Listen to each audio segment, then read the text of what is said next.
Alethea Felton, and welcome to the Power Transformation Podcast. If you're struggling in your life with self-sabotaging and negative thoughts that leave you feeling stuck and limit you from moving forward, I can help you. As a holistic health and empowerment coach, I help people identify, challenge, and conquer those thoughts in order to make simple and practical changes to improve overall wellness. Let's remove those limitations, for the time is now to create your power transformation.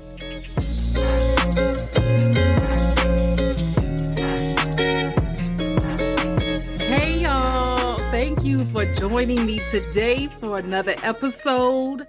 Today's episode is definitely one that is sure to be of the utmost encouragement to you.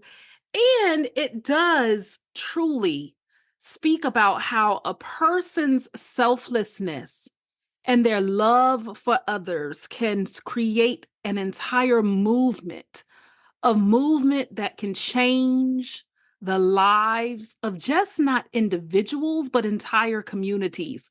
And that is the guest that we have today. I want to welcome all of you, especially if you are a new listener to the Power Transformation Podcast.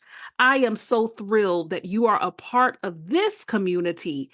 And I do ask that you share this episode with as many people as you know, at least 5 other people that you know. Share this episode. Let people know what's happening on this podcast, but also what our guest is spreading to others. And before we dive into this interview, we always begin here on the Power Transformation Podcast with an affirmation.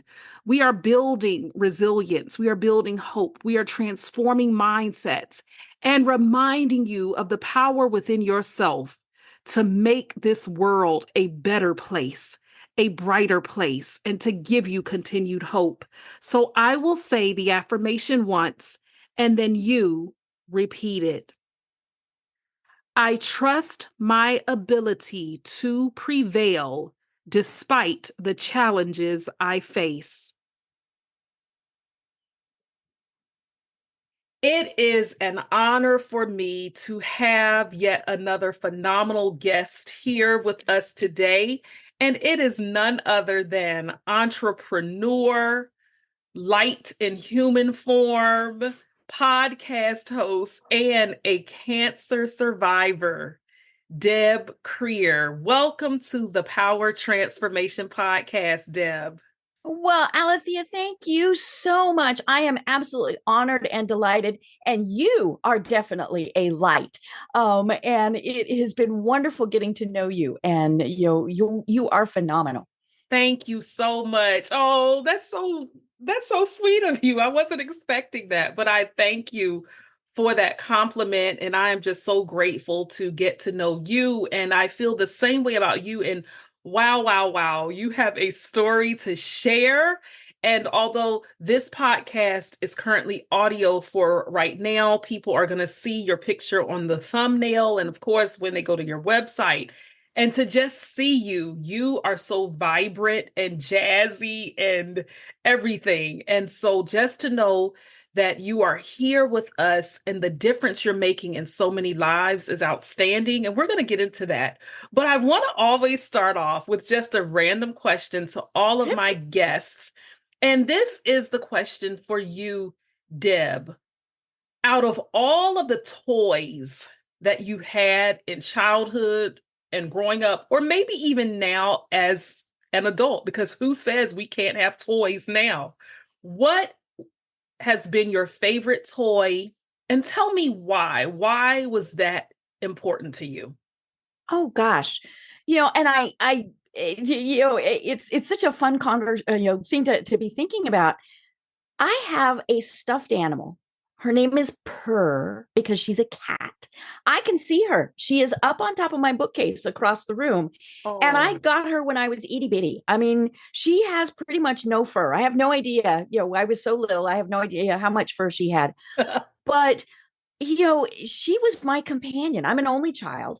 And Purr went everywhere. And it's funny because I still have stuffed animals.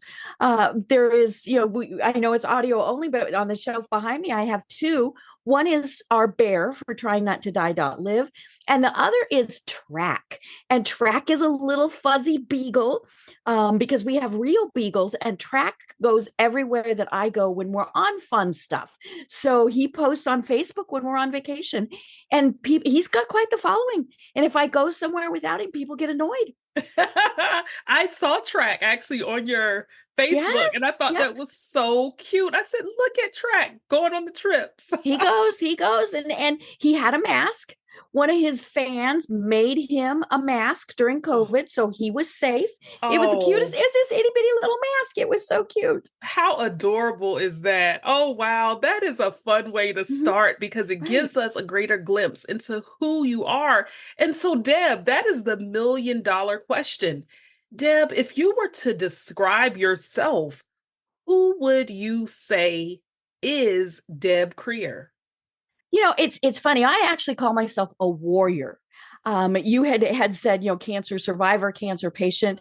I'm a warrior because this is a battle for our lives, right? And it is, I think all of us are warriors in some way or another. I like to think I am a good friend, that I am a supportive and positive person. I've had 33 surgeries in 18 or since in 8 months. Gosh, let's see, it's 8 years. I'm just so mixed up. So 33 surgeries in 8 years. But I still want to be positive. I want to have fun. No matter what, we absolutely have to have fun in this life. And we need to always remember that we are, that positive, fun, and, inspirational person. People call me their shero, which I blush at that. I like to hope that it's more that I am somebody who is going to support someone on their journey, no matter what it is. Wow, that is absolutely true. And yes, you are a warrior. And so even within my own life, I don't necessarily use the word survivor. Everybody's different. I say I'm a thriver. When Yes, it comes most to definitely. all of these conditions and whatnot, I'm a thriver. And I think that, a huge part of it is the fact that you are mission minded and purpose minded and all of that. And so we're going to get into that idea, but what I want you to kind of do is share with us this journey you've had with living and thriving, in a sense, with cancer. When did it start? What happened? What were some of the signs? Take us there. Sure. Well, I'll give you the Reader's Digest condensed version because it is kind of long. So back in 2015, 8 years ago, when I do my math right, I went in for my annual checkup and had my mammogram, right? Was on my way home and got the phone call that said, you need to come back. Now, I worked for an oncologist and I worked for the American Cancer Society. So I, laughingly say that I know just enough to be dangerous. And so I knew that was not, the machine had been unplugged, right? And so I went back and redid the mammogram. But there had been nothing, no symptoms, no nothing, no lump, no bump, no anything like that. And what the computer diagnosed, because it's actually too small for the eye to see, are called microcalcifications. And virtually every woman of a certain age gets those as our bodies change. As the hormones in our bodies change, we just start getting these, little microcalcifications, and they're throughout our body. Virtually all of the time, there's no issue. Well, I had to be special. And so mine were the bad kind. And what happens is those little itsy bitsies start gathering together to form something bigger. Okay. And so, but the diagnosis was not what's known as stage 0. So very easy to treat. Had a couple biopsies. Those were really fun. Those came back negative also. But, we were trying to find itsy bitsy little things. And so, really no rush to do any of this. Hadn't even met with an oncologist because we thought, well, let's get a little bit further along, see what's going on. Then my surgeon said, now is the time we need to actually go in and remove lymph nodes and test them. Mm. So, I go into the hospital to have that done. Nobody was as surprised as my surgeon when she came out and said that 8 of 12 lymph nodes were positive. Oh. So I went from stage 0 to stage 3-ish, just like that. And so then it was kind of panic mode time, right? And met with the oncologist, and her, the process that we decided on was chemo first. Let's do chemo. Let's try and kill everything we possibly can before we do anything else. And she said, and it's going to be some big doses because these things are throughout your body. We just happen to find them in the breast area, but and so I had 8 different drugs in one day. And it was, do you know Jimmy John's will deliver to an oncology center? Wow. Shout out to Jimmy John's. And I was like, yay. And so, had those, felt really pretty good for several days. Halloween came, Halloween went. I, gave candy out to trick-or-treaters. And then I started feeling a little puny. And I thought, I had 8 types of chemo. And and my husband went to work, because there really was no huge concern. And and then the next day I felt even worse, and I started getting very sick. But again, I'd had all that massive chemo. Well, in the wee small hours of the morning, I woke my husband up and I said, something is really, really wrong. This is not what I should be feeling. We knew that he could not even get me to the hospital, even though it was just 5 minutes away.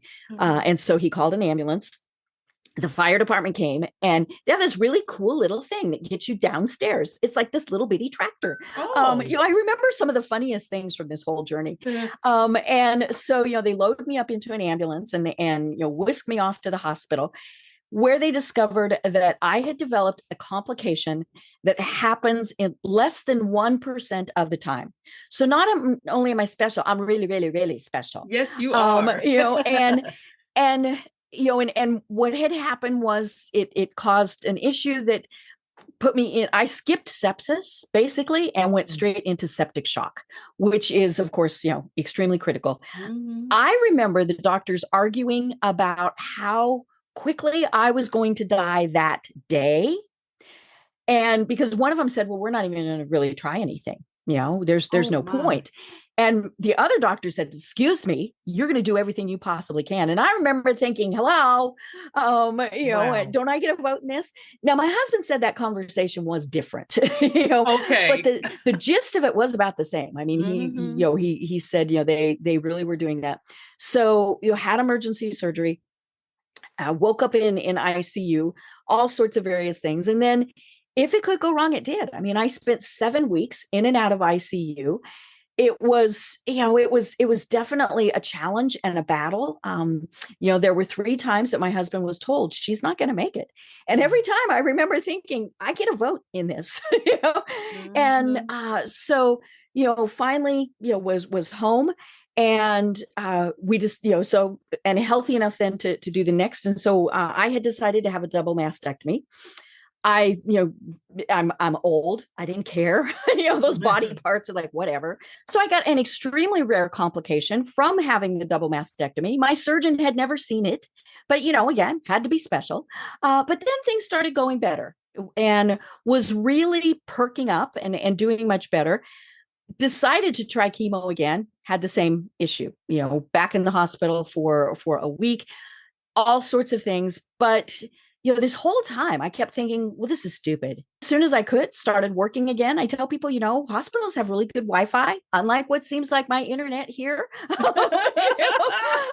That's okay, girl. We're going to get on through it. We've been having to kind of stop and restart a couple of times. That's okay. But, that's all right. So hospitals and doctors' offices also have very good Wi-Fi. So, was able to work. And I think that was very important because that gave me something to focus on.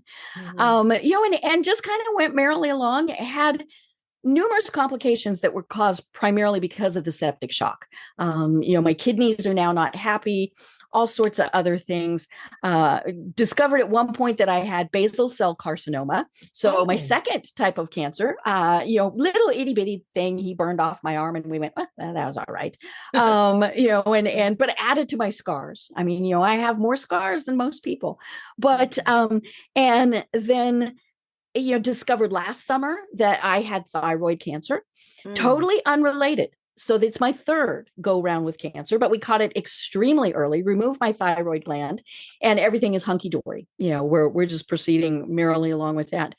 But in this process, I had a friend who said, you didn't go through all of this without using it to help others. And so that's now what I'm doing with tryingnottodie.LIVE. And I'm going to talk about that very soon. I want to ask you a few questions based on everything you've just shared. So with all of these challenges with these various cancer journeys, one thing that the audience will hear from you is that you have maintained or have such a great sense of humor. And sometimes people can wonder, how can she make jokes or make light of that situation? And as a side note, you all, when Deb referenced Wi-Fi, it is because she's having a few challenges on her end with her Wi-Fi. And so I've had to pause this a few times, but with the art of editing, you won't hear any of that, right? It's perfect. It's perfect. So I tend to be comical by nature in my private life, especially, and with people who really know me. And my question to you, Deb, is twofold. Were there times during your journey when you did feel sad, sorrowful, angry, frustrated? And if so, how did you learn to counter that or balance that with humor? And if you didn't ever feel points of just, ugh, or I hate this, or sadness, what is it that keeps your spirit upbeat, peppy, perky, and joyful? Well, I'm always one of those that is, that not necessarily the life of the party, but I do tend to have that upbeat nature. But I'll be honest, every day I think, what the heck, really? And one of the issues is I do have chronic pain.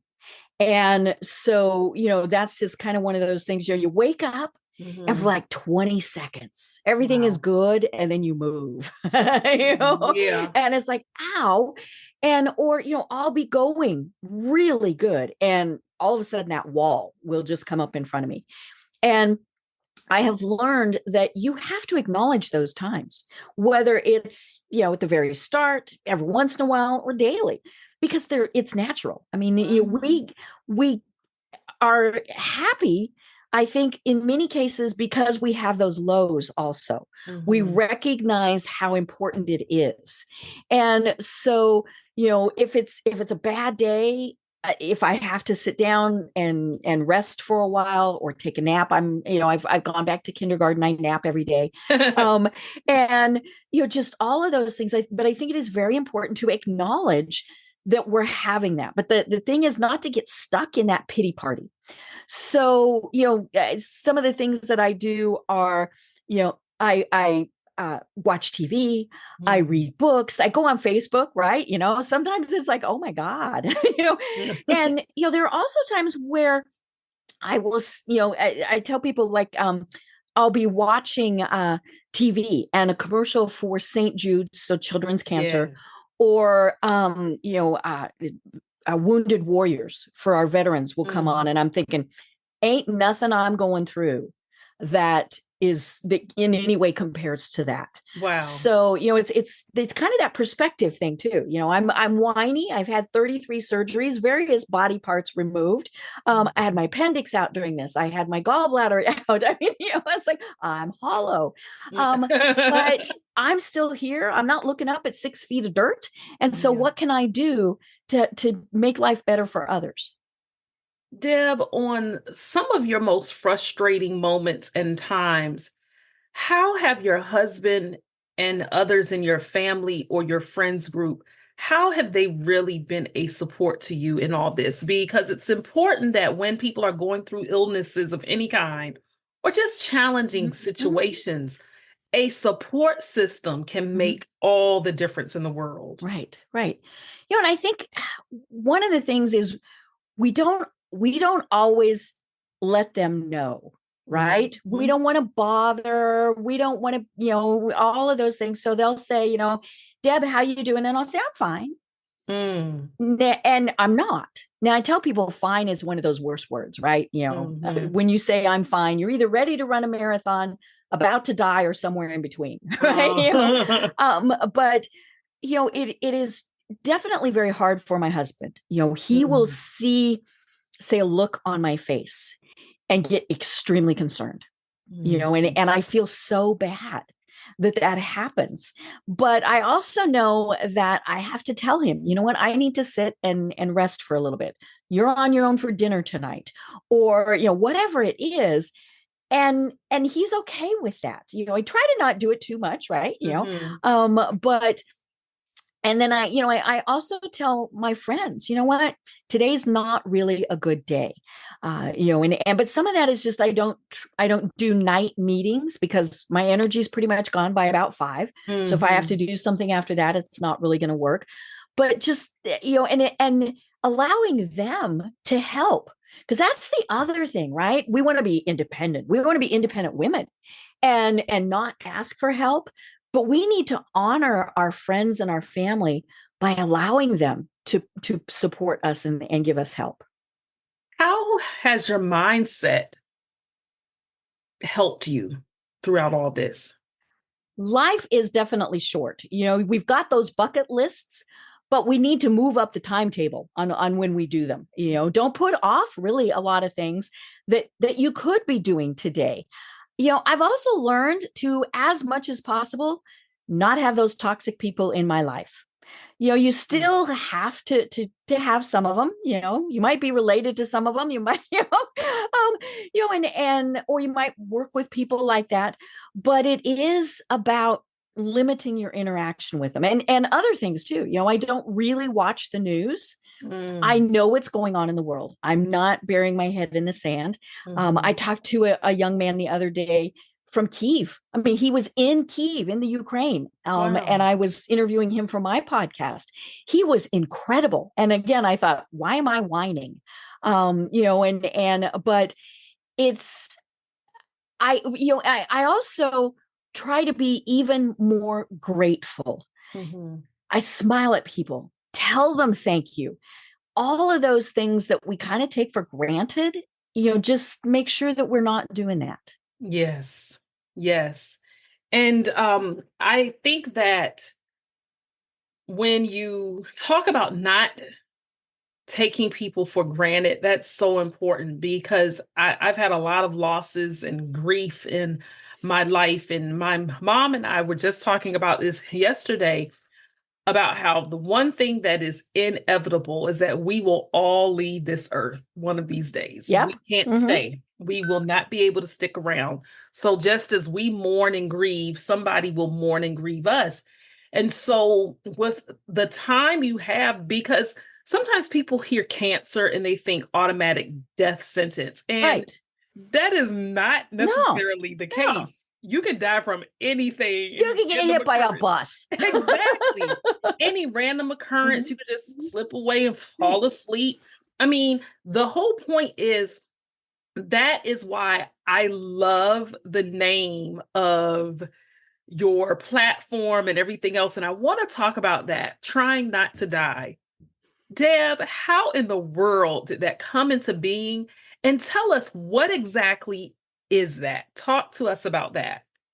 Well, you're right. We never know what's going on. And we sometimes focus on the fact that life is bad. So the Trying Not to Die part came about because when I was so very ill, my mom came to stay and help out. I'm an only child. So of course, having me be this catastrophically ill, she came. And one of the times when, one of the wonderful medical people came into my room and did something and left, I got the mom face, the disapproving. And I said, what? And she said, you did not say thank you. And I said, oh, for God's sakes, Mom, I'm trying to not die here. But, it really is one of those things where we get so focused on that that we forget that we really are supposed to be living. You know, and my friend Kathleen Caldwell was who told me, you know, you need to use this to help others. So we were thinking about trying not to die. And I am a marketing person. So, you know, I go to register tryingnottodie.com, and it was taken. Somebody, and it's funny because they don't use it for anything. I offered to buy it. They wanted a really large sum of money. And I said, absolutely not. But, you know, when you go to like GoDaddy and those sites, they give you suggestions. And so it said, tryingnottodie.live. And it was like bells, whistles, fireworks, all of those things went off. Because that really is what it is, right? We need to live, whether it's 5 minutes, 5 years, 50 years, whatever it is, focus on the living part as opposed to trying to not die.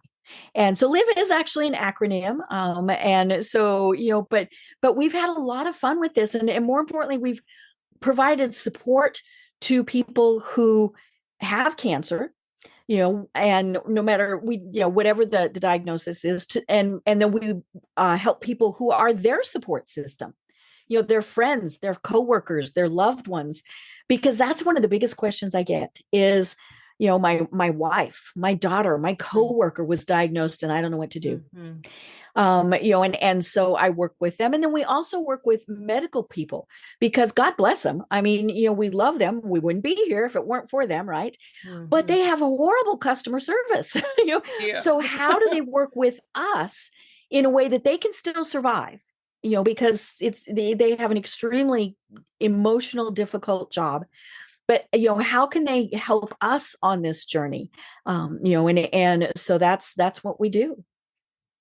And how, Deb, do you, because part of your mission is that you, or work, I would say, is that you help people living with cancer to embrace their inner warrior so that they can build their tribe and energize their voices and expand their choices. How exactly do you do that? Because I'm sure some might come to you hopeless or saying, I don't know how I'm going to get through this. Right. And the reality is that some do end up passing away. Right. My two best friends, I shared this with you, and several people who follow me know this. My two best friends both died of cancer. One back in 2017, she was only 32. She had colon cancer. The other, who was like my other sister, she was only 40, pancreatic cancer. And both of these women, their cancers came out of the blue and literally were at stage 4 when they were diagnosed. They were very quick growing cancers. So how do you, Deb, help those living and dealing with cancer journeys embrace their inner warrior if they don't even have any fight in them when they come to you sometimes? Right. Yeah. And you said it before, it's scary. I mean, if you're told you have cancer, doesn't matter what stage, what diagnosis, you immediately think, I'm dead, right? And it's going to be horrible and it's going to be awful. And in many cases, what we do is we also isolate ourselves. And some of that is, you know, kind of forced on us, depending on what your treatment is and things like that. But it was interesting because, you know, we talk about the term warrior, and somebody sent this to me very early in my journey, and it says, fate whispers to the warrior, you cannot withstand the storm. And the warrior whispers back, I am the storm. Yes. You know, and it's funny because if you could see me, you know, you lovely listeners, you would see that I have the word warrior tattooed on my arm. And it's right where I can put my other hand on it when I am at the doctor's office, when I am in the hospital, whatever, and draw strength from that. But the big thing is really to know that we're not alone, you know, and we, as that warrior, we have to build our tribes. We have to bring those people around us who are going to help us on this journey. And some of them will be people that we weren't expecting. Some of them will be people, or sometimes we think we're going to have certain people and they're not there. You know, that happened with me with several people. But it is about how do you build that tribe? I did a Facebook post one time, and I don't remember what the post was or anything like, but we were talking about cancer, and my posts for the most part are public. I'm not posting anything that my mom and my clients and everybody can't see. So Yes. I'm fine with that. And this person who I did not know, but somehow he had seen the post, he responded and he said, "I have never felt so alone in my life." Broke your heart. I mean, and so I, of course, immediately said, "I don't know you. How can I help you? What do you need from me?" But even better, other people responded and said, "We don't know you, but what can we do to help?" And it really is about, you're not on this journey alone. How do you get those people around you? And we alluded to it. We want to be independent. We don't want to bother people, but we can't do this by ourselves. We absolutely have to have the support of others. Maybe it's just that they're checking on us with a joke, or they're bringing Thursday night dinner, or driving us to appointments, or sitting with us. One of the things I tell people is, go sit with your friend, take a book, because they might fall asleep, but just go in and sit with them. Let them know that they are not alone. And we have other resources and things on the website. One of the I always laugh. We talk about the humor of the situation. I had, mentioned a double mastectomy. I did not have implants or any type of reconstructive surgery. Just didn't want to deal with that. And so so I have my faux bosoms, right? And so, they came from one of, I have several pair, right? Because you really need multiple pairs, right? But one of the pairs that I have came from knitted knockers. And I mean, that's just the funniest thing in the world. And it's a nonprofit that is what they do. They knit knockers. Wow. And so we have resources like that.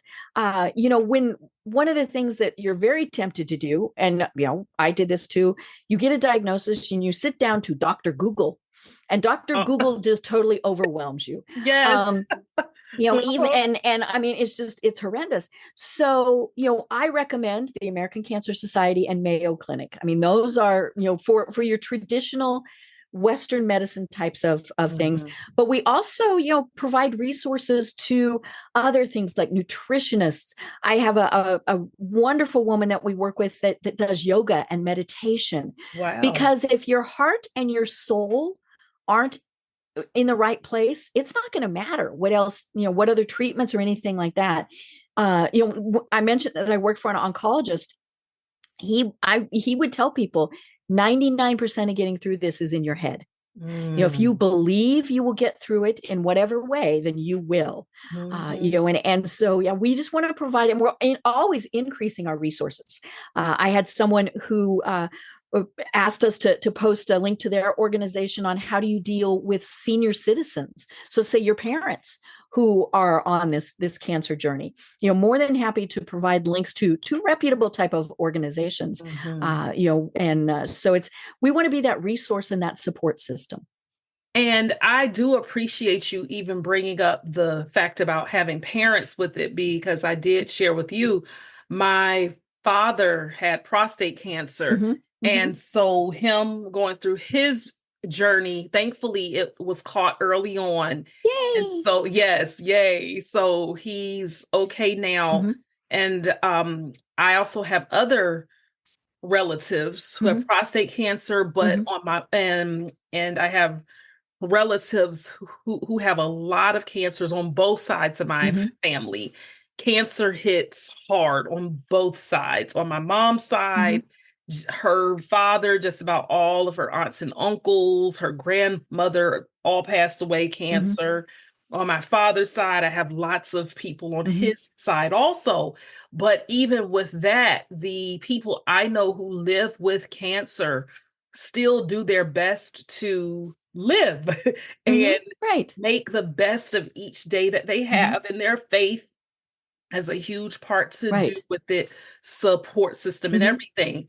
I want to have you touch briefly on this, because this comes to mind when I thought about my friend Shadari, who passed in 2017. when she was first diagnosed with colon cancer, and of course, me being a holistic coach, it was well-meaning, and I've had my challenges with health also.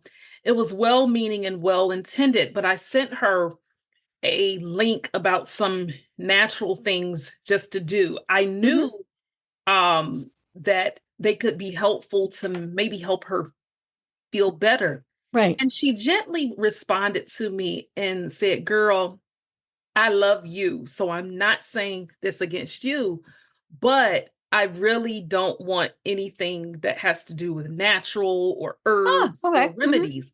Because when she was diagnosed, she had people who were telling her, "Here, if you take this, this will cure you." Oh yeah, I Can had you, those. right? Yep. So, Deb, can you talk about the caution to listeners and people? And I'm a holistic coach saying this, living with autoimmune illnesses.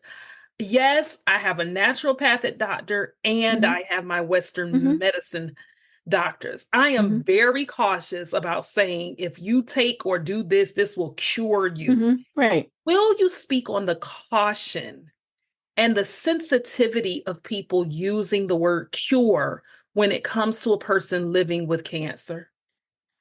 Well, I tell people, and I remember, dealing with this 30 years ago when I worked for the American Cancer Society, people would say there are cures out there. We can cure all cancer, but because it makes so much money, people won't, they don't do that. Well, yes, there are many cancers that can be cured. My technical diagnosis is stage 4 metastatic triple positive breast cancer. That stage 4 is the bad part, because most stage 4 cancers are not curable. They go into remission. Mine has stayed hidden longer than most stats. So yay. But we can, it's a matter of not necessarily curing, but alleviating pain, alleviating discomfort. I had somebody that said, I represent a company that sells a protein drink that will cure your cancer. Wow. And I thank them because they did mean well. I mean, but I also said, if you had a true cure for cancer, you wouldn't be selling it out of the trunk of your car. Yes. Now, the protein part might have actually really been good for me, right? But I think we, as the support system, need to listen first to what they want. Some people want 100% traditional medicine. Some people are much more open to various alternatives. And so kind of go with that flow, but know that when we give advice, give support, we want to do it from our heart, like you did with your friend. I mean, you were just trying to help, and know that if they say no, it's okay. And maybe what they're sometimes saying is not now. Right now, I'm having to deal with this. But and then the other thing that we all need to avoid, and I have to think about this every single time, is comparisons. Oh, my grandma had that exact same thing and she's now 99 years old. Or, oh my God, my friend got it and was dead in a month. And all of those things, because we don't want to hear that. Even if we have the exact same diagnosis as someone. In fact, I talked to a lovely young woman just a couple of days ago who contacted me and said she has triple positive metastatic breast cancer. And she's 35 and she has 3 kids. Bless her. I mean, but her diagnosis is the same as mine. That's where it ends. Everything else is different. So even telling people, oh, ginger will help with this, or I took this type of treatment or this surgery or any of those, we mean well, but we have to remember it is different for every single person. I mean, it's kind of like COVID, right? Nobody had the exact same thing when they got COVID, or even a cold or the flu. How our body responds and reacts is different for every single person. You're right. And I still know people who haven't gotten it at all. And so everybody's different. There are people who have never gotten flu, people have never gotten pneumonia. I've had pneumonia a couple of times in my life. I've had the flu more times than I can count. Everybody's different, right? And so in terms of that differences, think about who you are now, Deb, versus who you were pre your cancer diagnosis. How has having this diagnosis transformed your life? Yeah, one of the things, and I do have to work on this one, is to say no. You know, people will say, hey, you did this in the past. Can we count on you to do it again? Or we need this done, or, you know, and particularly obviously in a personal life, because you can draw boundaries much easier in your professional life. But, you know, people will say, you know, hey, can you do this? I had a lovely woman ask me to be on her board of her nonprofit. And I was very honored by the fact that she asked. 10 years ago, I would have said, sure, what can I do? I told her, thank you so much. I am so honored, but no, I cannot do that. And she was very gracious in that. But yeah, it's about knowing our own limits and saying, yeah, you know, it sounds great. And maybe that no is not now. You know, talk to me in a couple of years or a couple months or whatever, and maybe I can do it.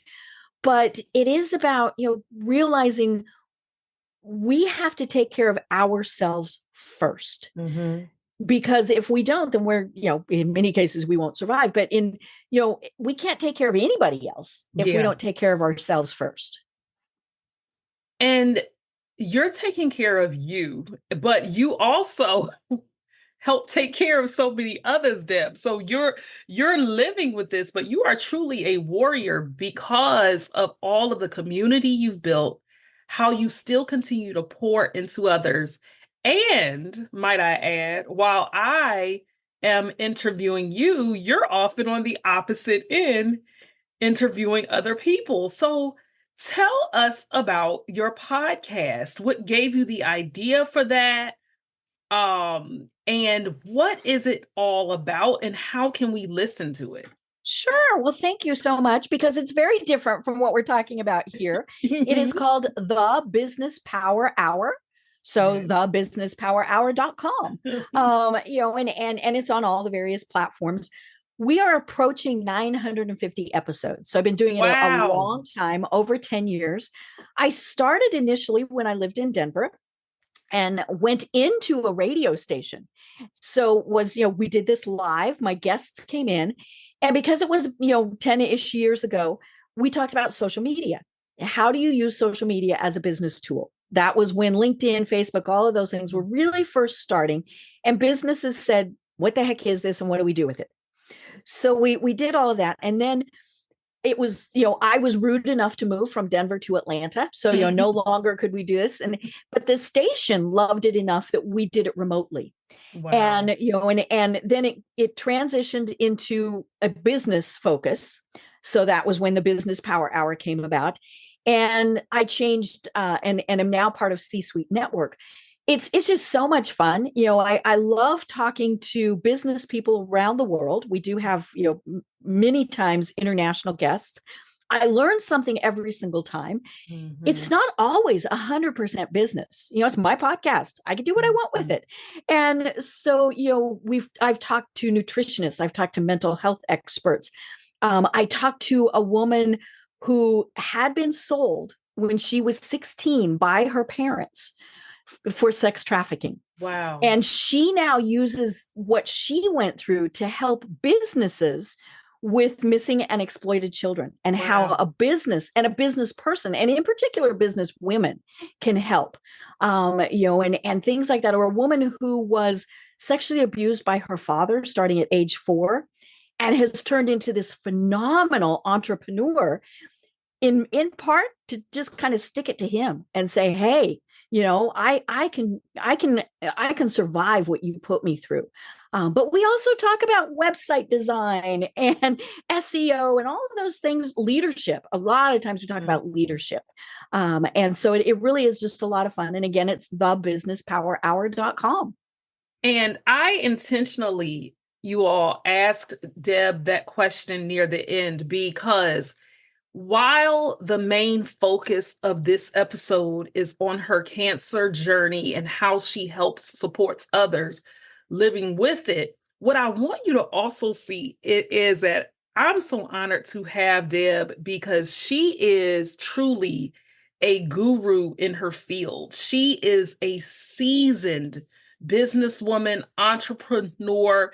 She's a very humble person, and that is a trait that you should have others call you. Anybody who says, I am humble, really not. If you Kind got of like if they say I'm an expert. yes. Yeah. Mm-hmm. Like, no, Deb is so humble because of the fact that she is so focused on helping others get through this cancer journey, that a huge part of her life, even pre-cancer, is the fact that she founded Wise Women Communications LLC, which is an award-winning, you all, award-winning PR or public relations and marketing firm. And so this is just not your average woman who has nothing to do.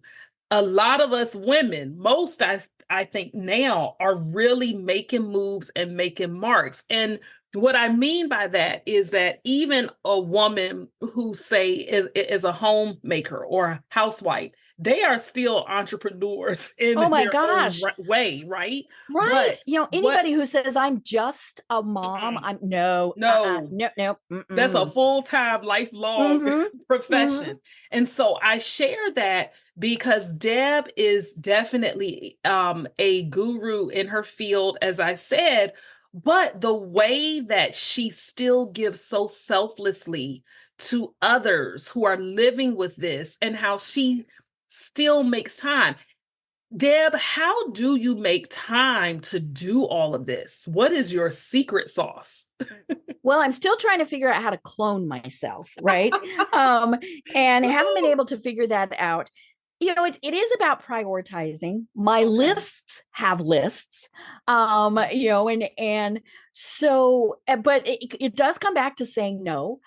It's funny. I do a lot of volunteer work, and I have had some of the people who I work with, and I treasure their opinions.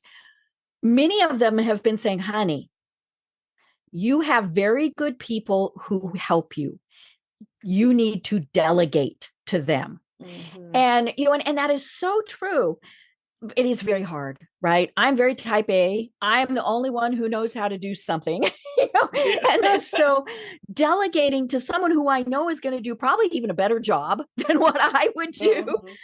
But that is, I think, the key is, how do you delegate? How do you prioritize? And while you're still taking time for yourself and doing all sorts of things. So it's I always laugh when people say, oh, I'm looking for a work-life balance. There ain't any such thing. There are days where work takes more, where personal life takes more. I tell people, we only have 28 hours in the day, right? Because it seems like that, right? That, somewhere we've got to find an extra 4 hours in our day.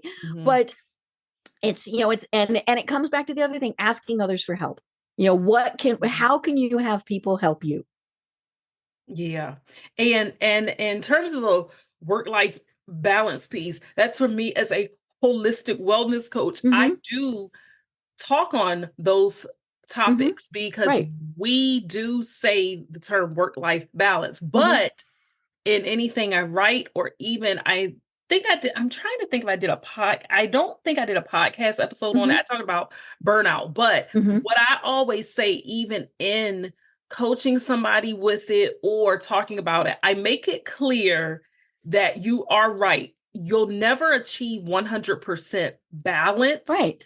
But what you can do is make it so that you aren't so overwhelmed with everything, and how to manage what you are doing and not giving so much. Yep.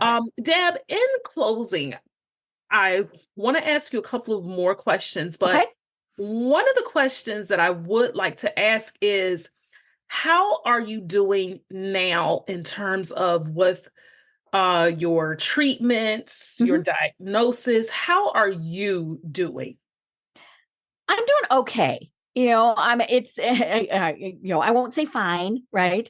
I shared with you before the program started, I had an ultrasound yesterday as a follow-up to my thyroid cancer. And we all want to be positive, right? Not where this is concerned.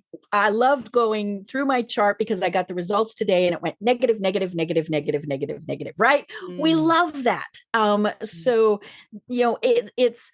actually am still in actual treatment. There's a pill that I take every day, which is standard for breast cancer. And so I take that and I will take it for another 3 years. The protocol for it is a 10-year. But because I was not able to finish chemotherapy, and I'm what's known as HER2 positive, so that means cancer grows faster in my body. And so I take an infusion every 21 days that turns that gene off and keeps it turned off. And so I have a port in my shoulder, and I go in every 21 days and they hook me up. It takes me longer to drive than to the place than to have the treatment. But I go in and like I said, every 21 days. That protocol is normally a year, and I'm on year 8 of taking that drug because it's very hard on your body, but for some reason my body tolerates it very, very well. And so we just keep going with that. But yeah, I mean, do I eat well? I try, right? Just like we all should, pretty much everybody should eat better. But I know, if I have that Big Mac, it's going to be bad in several ways. But I'm not a vegetable fan, so I have to make up for some things. But I try and get as much sleep as I possibly can. I mentioned napping, but I'm doing good. And we just keep going, right? We just keep living our lives. You sure do. And Deb, that is one of the honest, realist answers I've heard about. Do I eat right? I like that. Yeah, I know. My doctors say, are you drinking enough liquids? But I love that because life is life. And even with social media, sometimes people can put up a front. I am resetting yet again, and I'm a holistic coach. And, most of the time, yes, I eat very sensibly and very, very healthy, but I fell off over the holidays. I really did. All those sweets and treats and special meals. And so, it is no secret I am getting back on track, but I appreciate you saying that because yes, although I am a proponent of eating right, exercising, getting rest, drinking water, your answer gives context to the fact that we are all human trying to do the very best we can. And so part of the premise of this podcast, Power Transformation podcast, is the fact that all of us have something from within ourselves that is transformative, that we can empower ourselves to keep going, to keep moving, to keep pushing forward. And so my closing question for you, Deb, because I could talk to you all day, but I know this is so much fun. I so love you. The closing question is, what brings you joy? It seems like the little things. My cat purring. It's sunny today.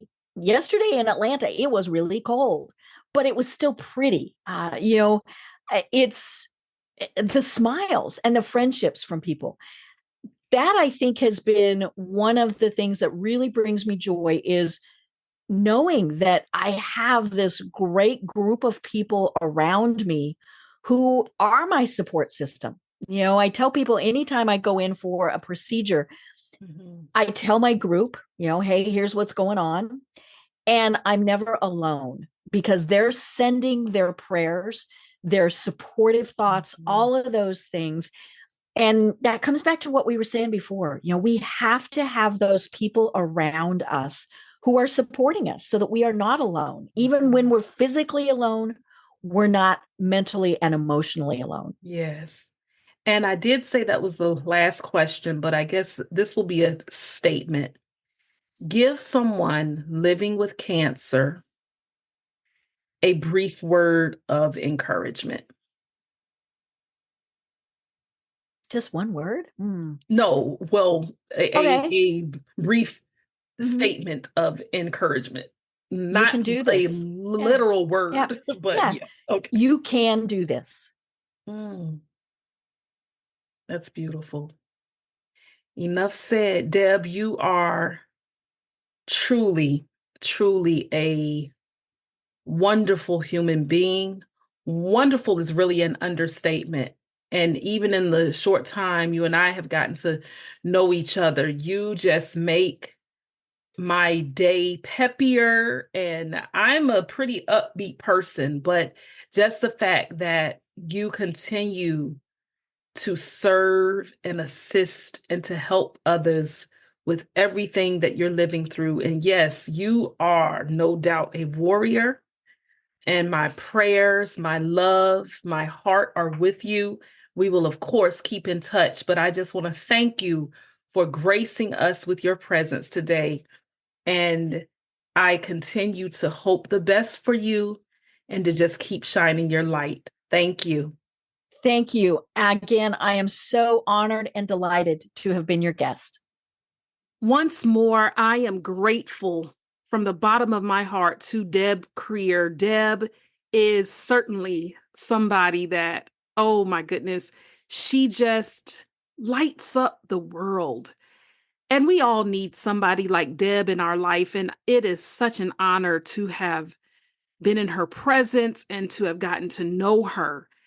And I truly hope that all of you will check out tryingnottodie.LIVE and to fully, fully commit yourselves to spreading the news that Deb is trying to spread and donating or participating, doing whatever you can to bring awareness and hope to everyone who lives with cancer, or perhaps you've had a loved one who's had it, or maybe you've had it yourself. Cancer is so common nowadays amongst so many people, and I dare to even say that all of us listening have been affected by it in some shape or form, if not directly, but indirectly.